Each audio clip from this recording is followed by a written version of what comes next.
90 জন কাফের আর 10 জন মুসলমান। ইয়াকুম মিনকুম ইশরুনা সাবিরুনা আগলিবু মিয়াতাইন। 20 জন মুসলমান ঈমানি বলে বলিয়ান হয়ে দাঁড়িয়ে থাকতে পারলে 200 জন কাফেররে পরাজিত করাই দিতে পারবে। আল্লাহ কোন অস্ত্রের কথা বলে নাই, কার হাতে কি অস্ত্র থাকবে এটা আল্লাহ বলে নাই। আল্লাহ বলছে মুমিনের কাছে ঈমানের অস্ত্র থাকতে হবে।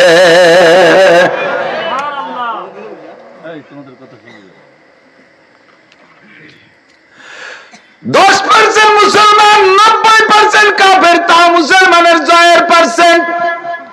বর্তমান বিশ্বে মুসলমান 25%, 25%, 75% কাফের, তাও কাফেররা তো সব এক দল না, বিভিন্ন দলে ভুক্ত। ইহুদি আছে, নাসারা আছে, হিন্দু আছে, বৌদ্ধ আছে, এইভাবে তারা বিভিন্ন দলে দলভুক্ত। তবে সব মিলে 100 কোটি মানুষের মধ্যে 200 কোটি মুসলমান, অর্থাৎ আমরা আছি 25%। 10% হইলেই আমরা জিততে পারবো, কিন্তু এখন আছি আমরা 25%। চতুর্দিক দিয়ে কাফেররা আমাদেরকে অ্যাটাক করে ফেলাইছে। ওপাশে আমেরিকাওয়ালা ডাক দিয়েছে, এপাশে জাপানালা সারা দেশে। একেবারে গ্রেট, সবচাইতে শ্রেষ্ঠ শক্তিশালী 7টা দেশ ইতিমধ্যে ঐক্য হয়ে গেছে। ইসরায়েলকে বাঁচাইতে হবে, ফিলিস্তিনকে শেষ করতে হবে, মুসলমানকে শেষ করতে হবে। এই গাত ইসরায়েলের পাশ দিয়ে মুসলিম কান্ট্রিগুলো আপনারা জানেন সব মুসলমান কান্ট্রি। এরা যদি ঐক্য হইয়া মাত্র একটা ঘন্টা অভিযান চালায়, ইসরায়েলের কোনো নাম পাত্তা থাকবে না, ও জায়গায় একটা ইহুদি থাকবে না। সবগুলোকে ভূমধ্য সাগরের ভিতরে ডুবাইয়া মাছ আর হাঙ্গরের খাবার বানায় ভাষায় দেওয়া যাবে। নারায়ে তাকবীর, নারায়ে তাকবীর, আল্লাহু আকবার, নারায়ে তাকবীর, আল্লাহু আকবার। আল্লাহু আকবার, ঘরে চলো বিশ্ব মুসলিম জনতা, ঘরে তো একতা, বিশ্ব মুসলিম জনতা, বিশ্ব মুসলিম জনতা, ঘরে তো একতা, ঘরে তো একতা, বিশ্ব মুসলিম জনতা, নারায়ে তাকবীর। মাশাআল্লাহ। শুধু মুসলিম কান্ট্রিগুলো এক জায়গায়, যার কাছে যা আছে এরকম ফিকে মারে, তাতে ইসরায়েল তলায় যায়। কথা বল, এক কদম আগাচ্ছে না। শুধু আমরা আছি, আমরা আছি, আমরা আছি করে বসে আছে, ওরা মারিয়ে সাফ করে দিচ্ছে। প্রথম দিন 7 তারিখেই আমেরিকা করে প্রথম দিন খবর পাওয়ার সাথে সাথে যুদ্ধ জাহাজ পাঠাই দিল। আর আমাদের প্রতিবেশী অত্যন্ত মোহাব্বতের দাদা বাবু নরেন্দ্র মোদী গত বছর জুমুর নামাজ পড়ছে আমাকে গোপালগঞ্জ এসে। হিন্দুকে উড়াকান দিয়েছে বড় এক মেলা, ওখানে শুক্রবারে গেছে। ইনিও প্রথম দিন সমর্থন দিয়ে দিয়েছে। অস্ত্র দিক আর না দিক, এই সমর্থন বলটা কি কম? জাপানালা সমর্থন দিল, ইউরোপ কান্ট্রি দিল, ইংল্যান্ডালা দিল, ফ্রান্স, ইটালি, অস্ট্রেলিয়া দিল, আমেরিকা দিল। আর বাড়ির দ্বারে দেখিয়া তোমরা কথা বলো না। মুসলমান কপাল পড়ছে। ইউশিকুল মামুন তাদা আলাইকুম আলিকিল্লাতিন আহমি ইয়াউমাইযিন ইয়া রাসূলুল্লাহ ক্বালা লা বালানতুম কাসীর ওয়ালাকিন্নাকুম গুসাউন কা গুসাই সাইল। তারপরও তোমরা মুসলমানরা প্লাবনে ভাষা খড়কুটোর মতো ভেসে চলে যাবা, পায় মাটি পাবা না। ওয়ালা ইয়ানজিয়ান্নাল্লাহু মিন সুদুরি আদুবিকুমুল মাহাবা। হাদিস, আবু দাউদ শরীফের হাদিস। আল্লাহর নবী বলেন, মুসলমানদের নাম শুনলে কাফেরদের ভিতরে একটা আতঙ্ক ছিল। কথা বল, একটা আতঙ্ক ছিল। মুসলমান খলিফাতুল মুসলিমিন হযরত ওমর ইবনে খাত্তাব রাদিয়াল্লাহু তাআলা কিসসা উলামায়ে কেরামের কাছ থেকে শুনেছেন। ওই রোমের রাজা, রোম প্রধান, সে পাঠাইছে দেখবি মুসলমানদের এই খলিফাতুল মুসলিমিন কয় এইটা কেমন যে তার নাম শুনলে বাঘে আর ছাগলে বলে এক জায়গা পানি খায়, কেউ কেউ দিক ফিরে তাকায় না। সুন্দরী মাইয়া 10 কিলোমিটার 20 কিলোমিটার 500 মাইল ফাঁকা জায়গায় দিয়ে হেঁটে যায়, রাস্তায় দিয়ে যুবকরা গেলে তার দিক ফিরে তাকায় না। এই প্রেসিডেন্টটা কেমনের, তাজ কেমনের, টুপি কেমনের, পোশাক কেমনের, সিংহাসন কেমন, একটু দেখিয়ে দিই। টিমেরটা পাঠাইছে। তো আইসা খুঁজতে গেছে হযরত ওমর ইবনে খাত্তাব রাদিয়াল্লাহু তাআলার জন্য। প্রথম খুঁজতে গেছে যে ওনার সংসদ ভবন কেমন। জিজ্ঞেস করছে যে তোমাদের খলিফাতুল মুসলিমিন, তোমাদের প্রেসিডেন্টের সংসদ ভবন কো? দেখাই দিয়েছে মসজিদে নববী। কয় যে এই যে তার সংসদ ভবন। কয় যে তোমাদের ইবাদতখানা, সংসদ ভবন কো? কয় ওইটাই সংসদ ভবন। কন্যা সুবহানাল্লাহ। তাই তোমাকে সে বাদশা কো, তোমাদের সে প্রেসিডেন্ট কো? কয় যে গিয়েছিল চট্টগ্রামে বাড়ি। বাড়ি আছে না কোন জায়গা আছে তা তো বলতে পারতেছি না। কয় বাড়ি কো? বাড়ি দেখাই দিয়েছে। তাদের যে ছোট্ট একখান ঘর, রাজার ঘর, কুট্টি একখান ঘর। এই বাড়ি যে জিজ্ঞেস করছে যে খলিফাতুল মুসলিমিন কোথায়, বাড়ির থেকে বলছে যে গেল তো এই দিক, একটা লুঙ্গি পরা গেঞ্জি এখন গামছা গাড়ে এই দিক তো গেল, খানিক আগে গেছে। এখন খবর নিতে নিতে নিতে গেছে মদিনার উত্তর পাশ দিয়ে, হলো খেজুর বাগান বেশি, কয় ওই দিক গেছে, যে দেখে হযরত উসমান রাদিয়াল্লাহু তাআলা আনহুর খেজুর বাগানে, খেজুরের বাগানে গাছের ছায়ার নিচে এই গামছা খান বিছাইয়া হাত মাথার তলে দিয়ে শুয়ে আছে, মাথায় এরকম বাবরি, ধুমসা বাবরি, আর দাড়িও সেরকম উড়া মুড়া করতে করতে গায়ে মাটিও মাখায় গেছে, চুল দিয়ে দাড়ি দিয়ে মুখ টুক গিরে গেছে, এর ভিতরে উড়া গেছে। তো দূর থেকে বলতেছে যে একজন, ওই যে আমাদের খলিফাতুল মুসলিমিন শোয়া, এদের তা বিশ্বাসই হয় না। আরে খলিফা মাটিতে শোয়া থাকেনি, তোমার দেশের বিশ্বের সারা পৃথিবীর 2/3 2,40,00,000 বর্গ মাইল রাষ্ট্রের আয়তন, সেই দেশের প্রেসিডেন্ট মাটিতে গামছা বিছে শুয়ে থাকে, তার মাথা চুল বাড়িয়ে পাগল ছাগল কি জানো সেই জানো। এই কইতে কইতে ওমর রাদিয়াল্লাহু আনহু সজাগ হয়ে গেছে। তো সজাগ হয়ে উঠে ঝাড়ি দিয়ে মাথাটা পরিষ্কার করে ওদের দিক ফিরে তাকাইছে। তাকানোর সঙ্গে সঙ্গে চেহারা দেখা যে কয়টা গেছিল সব কয়টার পেশাব এসে গেছে ভয়তে। वो जमाना में मुअज़्ज़ज़ थे हामिले कुरआ होकर हम जलील व खार हुए तारिके कुरआ होकर, তারা ওই সময় মহান সম্মানে সম্মানিত ছিল। এত আতঙ্ক কাফেরদের অন্তরে ছিল মুসলমানের নাম শুনলে, একটাই মাত্র কারণ, তখন মুসলমানের গলায় কোরআন ঝুলানো ছিল। মুসলমান যখন কোরআন নামাইয়া এবিসিডি গলায় ঝুলাইছে, মুসলমান সিনা থেকে কোরআন বের করে দিয়ে আইএবিএম আর ইংলিশ মিডিয়াম ঢুকাইছে, তখন মুসলমানের ঘরে ইংরেজ পয়দা হয়। কতক্ষণ মুসলমানের ঘরে খ্রিস্টান পয়দা হয়, মুসলমানের ঘরে হিন্দুর বাচ্চা পয়দা হয়, মুসলমানের ঘরে ইহুদ নাসারার বাচ্চা পয়দা হয়, মুসলমানের ঘরে কাফের মুশরিক পয়দা হয়। কাজেই মুসলমানের ঈমান শেষ। এখন আর অমুসলমানরা মুসলমানের নাম শুনলে ভয় পায় না। আল্লাহ নবী বলেন, ওয়ালা ইয়ানজিআল্লাহু মিন সুদুরি আদুবিকুমুল মাহাবা, কাফেরদের অন্তরে মুসলমানদের নামের যে ভয় ছিল ওই ভয়টা থাকবে না। ওয়ালা ইয়াকযিবান্নাল্লাহু ফি কুলুবিকুমুল ওয়াহান, দেখেন আগে কাফেররা মুসলমানের নাম শুনলে আতঙ্কিত ছিল, আর এখন সারা দুনিয়ার কাফেররা মুসলমানদেরকে একটা লোমের সমানও ভয় পায় না, একটা পশমের সমান ভয় পায় না। কতক্ষণ আল্লাহ নবী বলেন, তখন তোমাদের অন্তরের মধ্যে ওয়াহান ঢেলে দেওয়া হবে, ওয়াহান ঢুকিয়ে দেওয়া হবে। সাহাবায়ে কিরাম বলেন, ওমাল ওয়াহান ইয়া রাসূলুল্লাহ, হুজুর আগেরটা তো বুঝলাম কিন্তু ওয়াহান কি জিনিস এইটা বুঝি নাই। আল্লাহ নবী বলেন, ওয়াহান হলো হুব্বুদ দুনিয়া ওয়া কারাহিয়াতুল মাউত। ওয়াহান বলে দুইটা জিনিসকে, হুব্বুদ দুনিয়া কারাহিয়াতুল মাউত, দুনিয়ার মহব্বত আর মৃত্যুর ভয়। দুনিয়ার মহব্বত, মৃত্যুর ভয়, এই দুইটা জিনিস মুসলমানদের ভিতরে কাজ করবে। সৌদি আরবালারা, ওই মিশরওয়ালারা, অন্যান্য যারা আছে সকলে এখন হুব্বুদ দুনিয়া, পদের লোভ আর অর্থের লোভ। আল্লাহ তাআলা জম্মের দিয়া দেশে তেলের খনি, সোনার খনি, দামি দামি খনি, গ্যাসের খনি তাদেরকে দিয়ে দেশে, ওই বেচে কিনে সে টাকা দেয় পশ্চিমাকে, আর তারা ওনাদের পথ ঠিক রাখে, বিশাল বিশাল মসনদ বানায় আরাম করতে তালে আছে। আর কাফেররা চতুর্দিক দিয়ে ঘিরে ফেলাইছে, নিজেরা মোটে এক হইতে পারতেছে না, নিজেরা ঐক্য হইতে পারতেছে না। আরে ঐক্যের বরকতি আলাদা। আপনারা জিওগ্রাফি দেখছেন না? জিওগ্রাফি আফ্রিকার জঙ্গলের পিকচার দেখেন না মাঝে মাঝে? আমার মাঝে মাঝে ইউটিউবে মোবাইলে এসে গেলে আমি একটু দেখি, এই দেখবেন 500 হরিণ দাঁড়ায় আছে। হরিণ তো হরিণ, ছোট প্রাণী থাক, 500 সিংহলা মোষ, 500 গরু, কত বড় বড় জোয়ান জোয়ান গরু, এক একটার গায়ে 20-22 মণ গোশ, সিংহ সেরকম বড় বড়, 500 এক জায়গায় দাঁড়ানো। একটা সিংহ আইসা তার ভিতরে গ্যাঞ্জাম বাদাই দিয়ে, ওদের ভিতরে ঐক্য নাই, ওদের ভিতরে একটা গর্জন দিছে, সব বিচ্ছিন্ন হয়ে চেল্লা বেল্লা সরে চলে গেছে। সিংহ একটা মহিষে ধরে নিয়ে চলে যায়, একটুক একটুক হায় না, ছোট্ট শিয়ালের মতো। এরকম জঙ্গলের কুত্তা 40-50টা হায়না আইসা জোট করিয়া এই বড় বড় মোষ, বড় বড় গরু, এগুলোকে শোয়াই ফেলতেছে, সবগুলোকে বিচ্ছিন্ন করে দিয়ে এর মধ্যে একটা ধরি ওই ছোট ছোট শিয়ালে ভাগ করে খেয়ে ফেলাই দেয়। সারা দুনিয়ার মুসলমান সব সেই আফ্রিকার জঙ্গলের গরুর মতো হয়ে গেছো, আফ্রিকার জঙ্গলের মশির মতো হয়ে গেছো।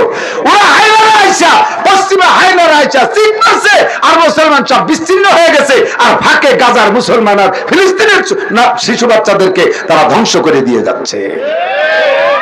তোমরা খালি দাঁড়ায় দাঁড়ায় তোমরা খালি দাঁড়ায় দাঁড়ায় দেখবা, তোমরা খালি দাঁড়ায় দাঁড়ায় দেখবা আর কানবা। সাহায্য চাইবো কার কাছে?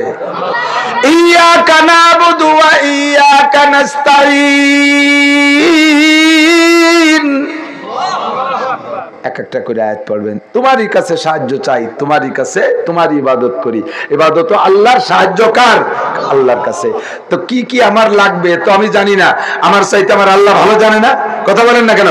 এবার মেশিন বানায় যে, মেশিনই কি জানে? একটা মেশিন স্যালো মেশিনই ধরেন, স্যালো মেশিন কি জানে যে আমার কি কি লাগবে? কোন জায়গা গ্রিস লাগবে, কোন জায়গা মোবিল লাগবে, কোন জায়গা তেল লাগবে, কোন জায়গা ওয়াশার লাগবে, কোন জায়গা পার্স লাগবে, কোন জায়গা নাট লাগবে, কোন জায়গা বল্টু লাগবে? ও মেশিনই জানে না, মেশিন যে বানাইছে সেই জানে। আমি মেশিন, আমার কি কি লাগবে এটা আমি জানি না, আমার আল্লাহই ভালো জানে। আমার ধান লাগবে, চাউল লাগবে, মাছ লাগবে, গোশত লাগবে, পিঠে লাগবে, কাপড় লাগবে, দালান লাগবে, কোঠা লাগবে, গাড়ি লাগবে, বাড়ি লাগবে, বউ লাগবে, ছেলে মেয়ে লাগবে, আরামায়েশে সবকিছু লাগবে। এটা আমার কি লাগবে আমার আল্লাহই ভালো জানে। রোদ লাগবে, বৃষ্টি লাগবে, পানি লাগবে, বাতাস লাগবে, অক্সিজেন লাগবে, সূর্য লাগবে, চন্দ্র লাগবে, তারা লাগবে, গ্রহ লাগবে, যা কিছু লাগবে সব আমার আল্লাহ জানে। আমি এক কথায় সংক্ষেপে চেয়ে দিছি, ইয়াকা নাস্তাইন, আল্লাহ তোমারই কাছে সাহায্য চাই। রাজা বাচ্চার কাছে সাহায্য চাই না, ওরা তো আল্লাহর কাছে ঠেকা। শাহানে জাহা সব হে তেরে দর কে সুওয়ালি, ও দিল নেহি জো দিল হো তেরে ইয়াদ সে খালি। কোন রাজা নাই, বাচ্চা নাই, নিজস্ব কোন সম্পদ নাই, সব রাজা বাচ্চা একমাত্র আল্লাহর কাছে ঠেকা। আয়াত যখন পড়ে ছেড়ে দেবেন ইয়াকা নাবুদু ওয়া ইয়াকা নাস্তাইন, তখনই আল্লাহ পাক জবাব দেয়, হাদা বাইনি ওয়া বাইনা আবদি, এটা আমার আর আমার বান্দার মাঝে ভাগ আছে, অর্ধেক আমার আর অর্ধেক আমার বান্দার। ইয়াকা নাবুদু এটা হলো আল্লাহর জন্য, ওয়া ইয়াকা নাস্তাইন এটা হলো আমার জন্য, বান্দার জন্য। আল্লাহ পাক রব্বুল আলামিন বলেন এই আয়াতের মধ্যে দুইটা অংশ, দুইটা দিক। আমার বান্দা যেটুক চাইছে আমারটুক আমি পেয়ে গেছি, আমার বান্দারটুক ওয়ালি আবদি মা সাআলা, আমার বান্দারটুক বান্দাকে দিয়ে দিলাম। আয়াত পড়ে ছেড়ে দিলে আল্লাহ পাক এই জবাব দেয়। এরপরে একবারে সাধারণ ভাবে চাইছে আল্লাহ আমার কি লাগবে তুমি দাও, তারপরে আল্লাহকে একটা মেনশন করে দিছে, আল্লাহ চাবো তো তুমি তো দিবা, সবই বুঝে দিবা, তবে আমার একটা খাস চাওয়া আছে, বলবো আল্লাহ? আল্লাহকে বলো কি চাও? কয় যে আল্লাহ বাংলাদেশে বসবাস করি, বাংলাদেশের বাপ ভালো না, দলে দলে দলে দলে শেষ হয়ে গেল, ইমান বাঁচানো বড় কঠিন। আমলিগ, বিএনপি, জামাত, জাতীয় পার্টি, আটরশি, চন্দ্রপাড়া, মানিকগঞ্জ, সুরেশ্বর, ভোজেশ্বর, ইনায়তপুর, বাহাদুরপুর, শরীয়তপুর, মাদারীপুর, দেওয়ানবাগি, কুতুববাগি, রাজারবাগি, মাইজভান্ডার, তবলিগ, চরমুনা, এতাহাতি, ওয়াজাহাতি, কাদিয়ানি, হিজবুত তৌহিদের পাঙ্কু সেলিম, পাঙ্কু সেলিম আইছে না, তার বগলের চাইতে দাড়ি ছোট, এ হইছে একটা ইসলামী দলের নেতা। আল্লাহ এর মধ্যে আমি কি করব বুঝতে পারতেছি না। মিলাদ, কিয়াম, আলে হাদিস, এ কোন দলের কাছে যাবো আমি তো বুঝি না। যে হুজুরই আসে স্টেজে, সে হুজুর সুন্দর করে তারটা বুঝাই দিয়ে যায়, আমি তো পাবলিক, আমি বুঝে উঠতে পারতেছি না। কাজেই তোমার কাছে অনুরোধ, ইহদিনাস সিরাতাল মুস্তাকিম, এর মধ্যে আসল রাস্তা কোনটা ওইটা আমারে চিনাই দাও, সঠিক রাস্তা আমারে দেখাই দাও। আল্লাহ কাদিয়ানি যদি সঠিক আমারে চিনাই দাও, সেইটার অনুসারী বানাও। আল্লাহ তবলিগ যদি হক হয় তাহলে তবলিগের অনুসারী বানাও, চরমুনাই যদি হক হয় তার অনুসারী বানাও, আহলে হাদিস যদি হক হয় তার অনুসারী বানাও। আল্লাহর নবী সাল্লাল্লাহু আলাইহি সাল্লাম বলেন যত দল আসুক আর না আসুক তার ভিতরে একটা দল হক, বাকি সব দল বাতিল। জানতে চাইলাম ওগো নবী এত দলের মধ্যে কোন দলটা হক? হুজুর বলেন মান আলাইহি ওয়া আসহাবি, আমি আমার সাহাবায়ে কেরাম যেই নীতির পর আছি, এই নীতির পর যারা আছে তারাই হক, তারাই হক। এবার আমি একটু আপনাদেরকে বিশ্লেষণ করি। আপনারা বাংলাদেশে তো অনেক পীর, আমি একটু আগে বলতেছিলাম বাংলাদেশে অনেক পীর, সৌদি আরবে পীর নাই। এই বাংলাদেশে তো যারা সৌদি আরবের কলেজে চাকরি করে আসে, আইসে বাংলাদেশের এই পীর পদ্ধতির পর অভিযোগ করে, যেমন আহলে হাদিস আলারা কয় যে বাংলাদেশে খালি পীর আর পীর, সৌদি আরবে পীর নাই।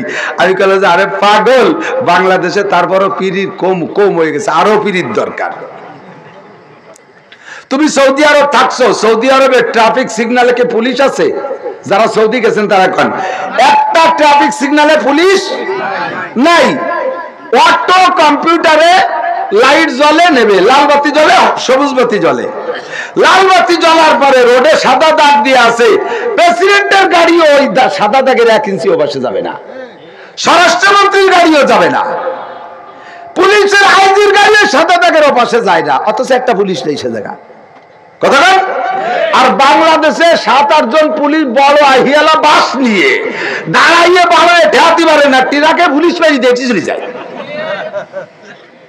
তো এ দেশে এত পুলিশের পরে সিগন্যাল মানে না, সেই দেশটা তুমি ওই দেশের সাথে তুলনা করতে চাও যে ও দেশে পীর নেই, এদেশে এত পীর কে। ও দেশে ট্রাফিকই পুলিশ লাগে না, তারপরে নিয়ম মেনে নেয়। আর এদেশে ট্রাফিক তারপরও ট্রাকলারা মানে না, বাসালারা মানে না। কাজেই এদেশের মানুষকে কন্ট্রোল করতে ট্রাফিক একটু বেশি লাগবে, এই জন্য পীর লাগে। তবে এত পীরের মধ্যে সহি পীর আর বাতেল পীর খুঁজে বের করবো কিভাবে? একটু তাকান। আমার নবীর চাইতে বড় পীর পৃথিবীতে আছে আর আসবে? আগে কোনোদিন ছিল? আদম থেকে নিয়ে ঈসা আলাইহিস সালাম পর্যন্ত 2.5-3 লক্ষ নবী রাসূলকে যদি আল্লাহ তাআলা আবারও দুনিয়ায় পাঠায় দেয়, আমার নবী বলেন সমস্ত নবীরা এসে আমার কলেমা পড়ে ফিরে নতুন মুসলমান পড়তে হবে লা ইলাহা ইল্লাল্লাহ মুহাম্মাদুর রাসূলুল্লাহ, আর আমার ধর্মের প্রচার দিতে হবে। কোন নবী যার যার ধর্মের প্রচার করতে পারবে না, বুখারী শরীফের হাদিস। তাহলে আমার নবী কত বড় নবী, আমার নবী কত বড় পীর। আমার নবীর চাইতে বড় পীর হয় সেই নবীর রওজা মদিনায় আছে না নাই? হাজী সাহেব যারা আছেন তারা সাক্ষী দেন, সৌদি যারা থাকিয়েছেন তারা সাক্ষী দেন। আমাদের বাংলাদেশের পীরের দরবারে যে সমস্ত জশ্নে জুলুস, গেট, জরি, লাল বাতি, এ বাতি, ও বাতি, সে বাতি, এরপরে পীর বাবা পেটটা বারোই দিয়ে বসে থাকে আর মহিলারা এসে পার সেজদা দেয়, মদিনায় কি এই সমস্ত আকাম আছে নাকি? কথা কন। বরঞ্চ বাঙালি হাজিরা যায় রসুলের রওজায় মুনাজাত করতে, যখন রওজার দিক ফিরে দাঁড়ায় সৌদি আরবের পুলিশরা বাহু ধরে ঘুরাই দিয়ে কয় ইয়া হাজা শেরেক, হাজি সাহেব এজা করতেছে এটা শেরেক, ইস্তাকবিলিল কিবলা, কিবলার দিক ফেরো, ওয়াইজা সালতুম ফাসআলুল্লাহ, চাইতে হলে কিবলা ওয়ালা আল্লাহর কাছে চাও, লিমা সালতু ইনদা মুহাম্মদ, মুহাম্মাদের কাছে চাও। কা হুয়া ইনসান ওয়া আনতা ইনসান লা শাইআ ফি ইয়াদিহি, তুমিও মানুষ, মুহাম্মাদও মানুষ, তার কাছে কি আছে? কিচ্ছু নাই, সবকিছু আছে। কুল্লু শাই ফি ইয়াদিল্লাহ, সবকিছু কার কাছে? জোরে কার কাছে? ছেলে চাবি আল্লাহর কাছে, মেয়ে চাবি আল্লাহর কাছে, গুনাহর চাবি আল্লাহর কাছে, ক্ষমা চাবি আল্লাহর কাছে, ধন সম্পদ চাবি আল্লাহর কাছে। মুহাম্মাদের কাছে চাইস কে? তার কাছে যদি কিছুই থাকতোই তাহলে তার ঘরে 1 মাস পর্যন্ত চুলো জ্বলে না, তার বউ বাচ্চা কি না খেয়ে তাই? আর তার কাছে আইছি পয়সা করি সাথী। হ্যাঁ, বেয়াকুবির দল। মুহাম্মাদের যদি এত শক্তি থাকবে তার দাঁত ভেঙে গেল কে উহুদের যুদ্ধে? তার যদি এতই ক্ষমতা থাকবে তাহলে তার মাথার মধ্যে হেলমেট ভেঙে ঢুকে গেল কে? হুয়া ইনসান। এসব ক্ষমতা কার? মুহাম্মদুর রাসূলুল্লাহকে দিয়ে দোহাই দিয়ে চাইতে পারো, আল্লাহ তোমার রাসূলের রওজায় এসেছি, তোমার রাসূলের তুফাইলে আমার দোয়াটা কবুল করে। তুফাইল দিয়ে চাবি, নবীর কাছে চাবি না। নবীর কাছে চাইতে নিষেধ, রাসূলের কাছে মুনাজাত করতে নিষেধ। আর আমার বাঙালি মুসলমান কত বড় আনাড়ি, পীর বাবার দরবারে যে পায় সিজদা দিয়ে সেই জায়গায় যে বাবার কাছে ছেলে মেয়ে চায়। তোর বাবারই তো একটা ছেলে মেয়ে নাই, সে তোর কোয়ান্টে দেবে। 4 বিয়ে হইতে পারলো না, একটা ছেলে মেয়ে বানাতি। খাজা বাবা না খোঁজা বাবা, তাই তো ঠিক নাই। আর সেই খোঁজা বাবার কাছে যে ছেলে মেয়ে চাও, ওয়ালা ইউশরিক বিইবাদাতি রাব্বিহি আহাদা, ইন্নাল্লাহা লা ইয়াগফিরু আন ইউশরাকা বিহি ওয়া ইয়াগফিরু মা দুনা যালিকা লিমান ইয়াশা। আরে নামাজ কম পড়লে আল্লাহ মাফ করে দিতে পারে এক বাহানায়, রোজা রাখিস এক বাহানায় মাফ করে দিতে পারে, হজ করিস এক বাহানায় মাফ করে দিতে পারে, গুনাহ করছিস যে কোনো বাহানায় মাফ করে দিতে পারে। তবে শিরকি গুনাহ আল্লাহ কোনো বাহানায় মাফ করে না। শিরক থেকে ঈমানকে হেফাজত করো। মান্নত সান্নত মান্নত করে, বিশেষ করে মহিলারা মান্নতে পাকা। একটু বিপদে পড়ে গেলি মানিয়ে ফেলে। আড়াই গেছে মুরগি, কামতে মুরগিটা পালিয়ে এটা ছাগল কুরবানি দেবো। আড়াই গেছে মুরগি, পাইলে ছাগল জবাই দেবে বলে। পরে দেয় যে মুরগি পাওয়া গেছে, আর ছেলে থেকে মা তাড়াতাড়ি টাকা দাও, ছাগল কিনে এনে কুরবানি দিয়ে দেই। এই শয়তান চুপ কর, আমি কোন ফাঁকে কইছি? আল্লাহ খেয়াল করছে নাকি? তুই এবার আল্লাহরে মনে করে দিচ্ছিস।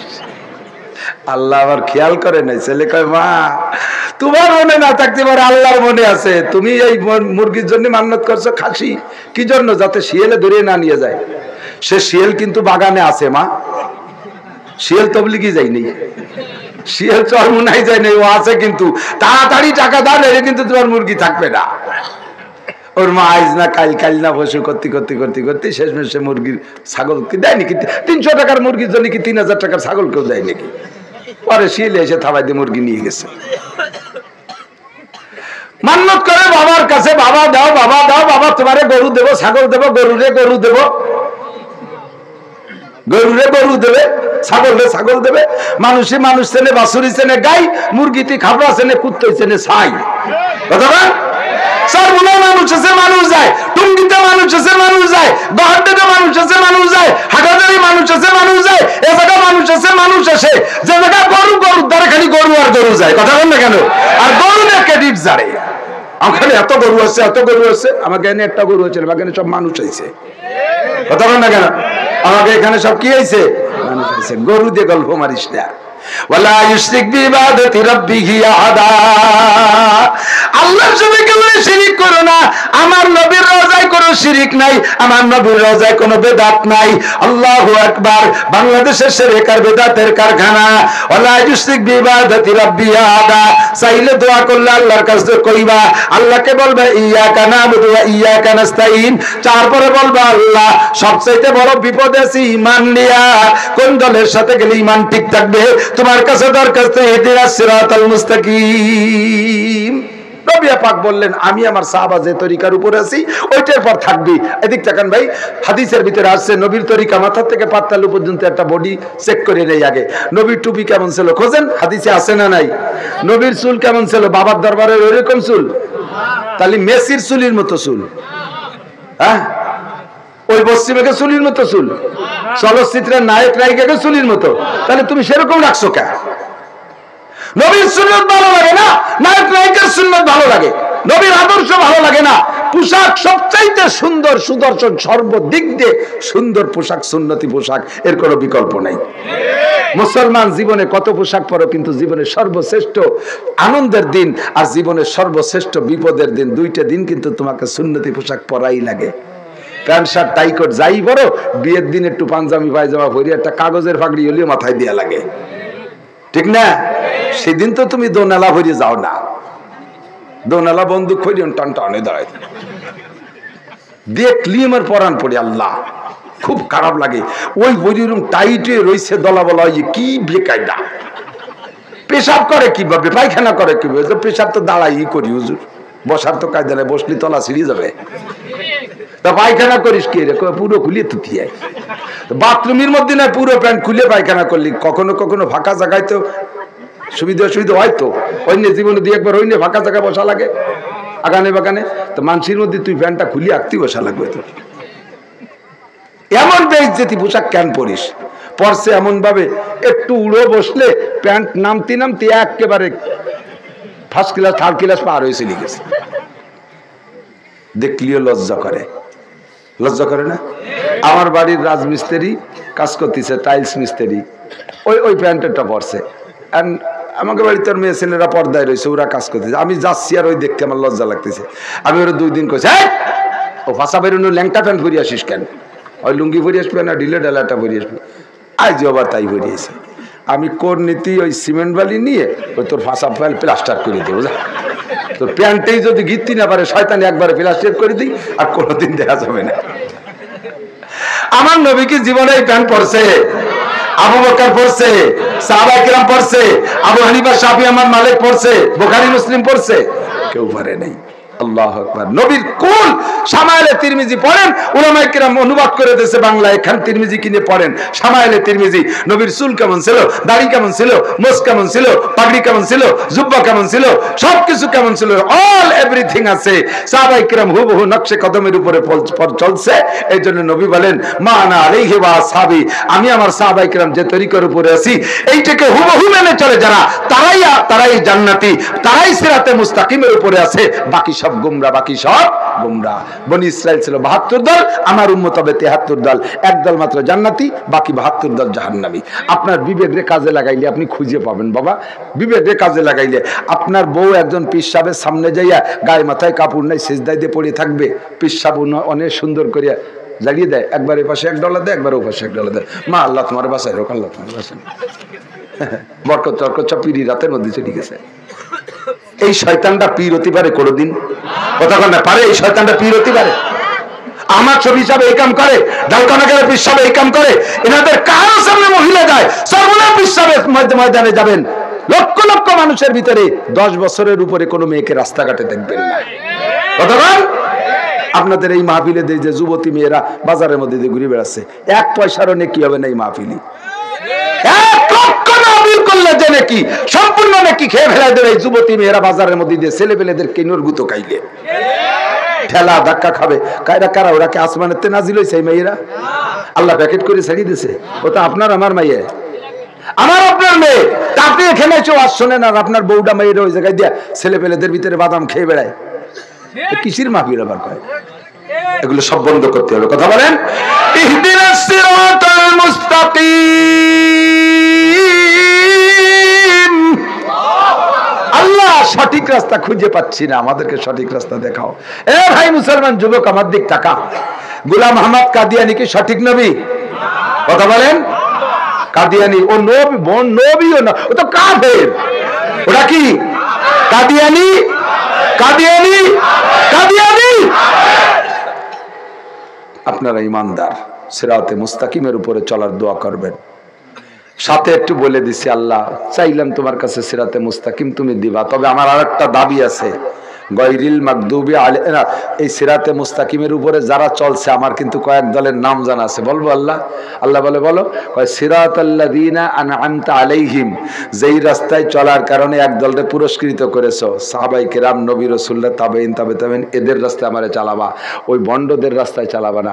আরেকটা দাবি আল্লাহ, গায়রিল মাগদুবি আলাইহিম ওয়ালাদ দাল্লিন, অভিশপ্ত যারা, মাগদুবি আলাইহিম মানে অভিশপ্ত, দাল্লিন মানে পথভ্রষ্ট। ভালো করে বুঝতে হবে, মাগদুবি আলাইহিম মানে অভিশপ্ত, দাল্লিন মানে পথভ্রষ্ট।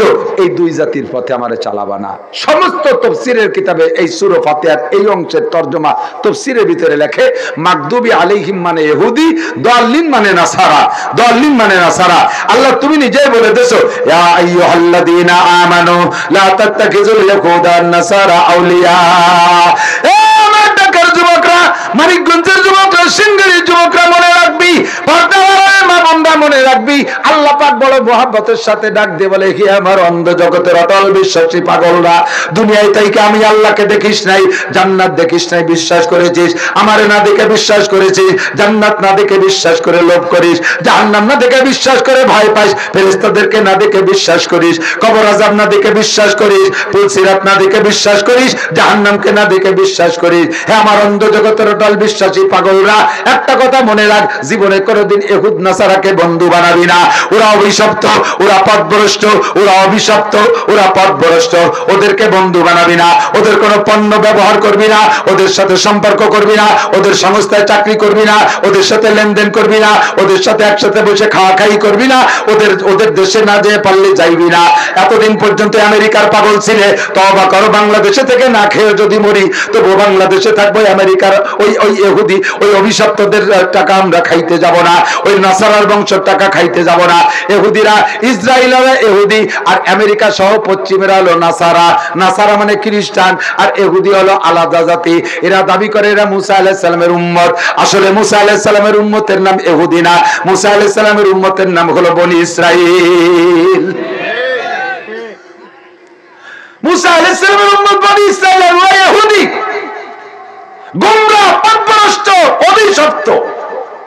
দেখেন, এই অভিশপ্ত গোষ্ঠী মুসা আলাইহিস সালামের জামানাত থেকে এরা বিটে ছাড়া, ওই সময় থেকে এরা বিটে ছাড়া।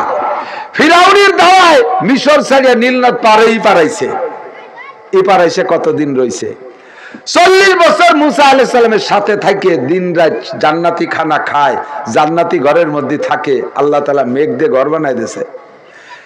মুসা আলাইহিস সালামের পর হুকুম আসলো যে কওমে আমালাকার সাথে যুদ্ধ করতে যাও। মুসা আলাইহিস সালাম বনি ইসরাইলকে বললেন, এই কওমে আমালাকার সাথে যুদ্ধ করতে যেতে হবে। ওরা মুসা নবীর সাথী হইয়া যুদ্ধ করতে যাওয়ার ভয়তে রাতভর পালায়। রাতভর মুসা নবী যখন ঘুমাই যায়, ওরা সবাই মিলে কয় যে মুসা থাক, মুসার ভাই, দুই ভাই যুদ্ধ করে করুক, আমরা চলি যাই, জায়গা থাকবো না, থাকলে সে যুদ্ধ করা লাগবে না, মারামারি করা লাগবে না। এই ভয়তে রাতভর পালায়। ফজর পর্যন্ত হাইটিয়া ঘুরিয়ে গাড়ি দিয়েছে, যে জায়গাতে রওনা দিয়েছে সেই জায়গা। সারা রাত হাঁটছে, হাইটে মনে করছে যে যাক সরি চলে এসে মুসা দেখবে না। দেখে সকালবেলা সবে সাথে কইছে যে জায়গাতে যে গেছিল সে সেই জায়গা চলে এসে। 40 বছর এইভাবে লুকোচুরি করছে এই 2 নম্বর পার্টি। এরা এলে ইসরায়েলি, এই নেতানিয়াহুর গোষ্ঠী অভিশপ্ত। সেই থেকে আজ পর্যন্ত ইহুদিদের জন্য পৃথিবীতে কোন একটা একটা রাষ্ট্র দলিলিক ভাবে ওদের নামে বরাদ্দ হয়নি, ওদের নিজস্ব কোনো দেশ নেই। এই যে ইসরায়েলি যে জায়গাটা, এটা ফিলিস্তিন মুসলমানদের জায়গা। হিটলার যখন 60 লক্ষ ইহুদিরে ধ্বংস করে দিয়েছিল, অল্প কিছু ইহুদি ছিল, এই মুসলমানরা সে সময় হিটলারকে ধিক্কার দিয়েছে, এইভাবে কি মানুষ মারা ঠিক নাকি, আর এইভাবে পাইকারি দরে মারে নাকি? তখন হিটলার কয়, যা মারার দরকার মারছি, আচ্ছা ঠিক আছে, তোরা যা নিন্দা করিস বাকি কয়টা মারলাম না, তবে তোরাই বেশি নিন্দা করছিস মুসলমানরা, তোকে মধ্যে থুয়ে গেলাম, একে জ্বালাকারে কয় জীবন ভরে জ্বলিয়ে দিস। সেই কয়টা এসে ইসরায়েলি এই ইহুদি জ্বালাইতে আছে, সারাটা দুনিয়াকে জ্বালাচ্ছে ও মুসলমান। আর এর সাথে এসে দাঁড়াইছে নাসারা, আমেরিকান জো বাইডেন সহ পশ্চিমেরা, ওরা খ্রিস্টান, দুই দল মিলে আল্লাহ দুই দল সম্পর্কে বলে লা তাত্তাখিজুল ইয়াহুদা ওয়ান নাসারা আউলিয়া। ডাইরেক্ট কোরআন শরীফে দুই দলের নামই বলে দিয়েছে, আল্লাহ হিন্দুর নাম কয় নাই, আল্লাহ বুদ্ধকে নাম কয় নাই, ওই দুই জাতির নাম কয়ে দিয়েছে, ইহুদ নাসারের বন্ধু বানাইস না। আপনারা যদি মুসলমান হন, আল্লাহর প্রতি যদি গভীর বিশ্বাস থাকে, আমার পর্দার আড়ালের মা বোনরা, আমরা দেশি পণ্যের উপরে কনাআত করব। আমাদের দেশি পণ্যই যথেষ্ট। আমাদের নিজস্ব ইন্ডাস্ট্রি থেকে যে যে পণ্য তৈরি হয় আমরা ওগুলো ব্যবহার করব। ইসরায়েলের কোন মাল আমরা ব্যবহার করব, প্রতিজ্ঞা করা যাবে? বলবেন যে আমরা ওকে একটু সোনো ক্রিম কিনি, এ বাদ দিলি ওকে কি লস হবে? আরে কিছু লস না হলেও কিছু লস হবে। আপাতত এই কয়েকদিনের ভিতরে যতটুকু ওদের পণ্য বর্জন করছে মুসলমান, তাতেই ওদের অর্থনীতিতে 15% 10 নামছে। এভাবে আমরা সারা বছর যদি না নেই, তাহলে 15 মাসে 15% কমলি বেড়া শেষ মাসে থাকবে নাকি? এক জিরোতে চলে যাবে ইনশাআল্লাহ। সাথে সাথে জিরোতে যার আরো লাইন হয়েছে। এদিক দেখেন, এই গাজার মুসলমানরা একটা ক্ষেপণাস্ত্র ছাড়ে, এতটুক দেখছেন না? ওই যে মশলা বাটে যেটা